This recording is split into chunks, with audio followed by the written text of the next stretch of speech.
How about the framing effect? What does that mean? Well, there's monetary framing, there's emotional framing, there's a number of different ways. Most people think of um, framing, and I'm going to start out with, and I'm not sure if this is what you're asking me about, but Okay. monetary framing. Okay. And that's like high anchoring. And I'm Hmm. trying to frame the zone of possible agreement.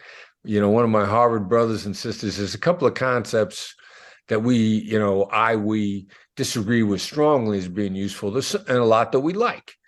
Zone of possible agreement. We're gonna frame the possibility of where we could make a deal. And a lot of people say, well, let me frame the zone, but I'm going to ask for a lot. I'm going to ask for a lot of money. I'm going to put a really high price on the table. I'm going to high anchor. And there's data out there that indicates that this is a good practice. And they're a minority, Right. but there are some successful negotiators that high anchor all the time. The problem with framing it monetarily like that is you drive deals from the table. Right. So you got to be careful. And I hate not making a deal I should have made. I mean, that drives me crazy. And a high anchor will do that. I could have made a deal on terms that were more valuable to me, but I scared you away by coming in with a financial asset that was just out of line. And you think, yeah, this dude's crazy and I'm not dealing with him anymore. What we do instead, we do emotional anchoring. If I'm concerned, then I should be, that my price is high.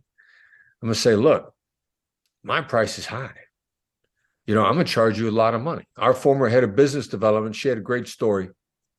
A client who did business with us was shocked that he did. Mm-hmm. When he inquired about what our price was, she said, we are very, very, very, very expensive. Okay. And he has a clear recollection in that moment. He was an experienced, successful salesperson who was dubious as to whether or not we could teach him anyway. He said to himself, I would never say that. Mm-hmm. And then he went on to describe the experience by saying, and 2 days later, we had a deal at that price. Okay. So, what we do is, if you're worth your money and if you over deliver, and the Black Swan Group over delivers. At a conversation with one of our clients the other day that said, oh, our negotiation training made him $800,000 over the past year. Now, we didn't charge him 10% of that. We charged him a lot of money for the time that we coached him. Believe me, we charged him a lot of money, but we did $800,000. So we are expensive relative to our competitors. I don't need my price getting in the way of your thinking. Right.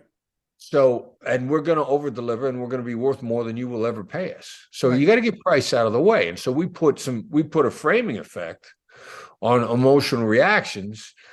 And then because we collaborate and we want you to succeed, and these are the caveats of core values, then we're going to be worth every dime.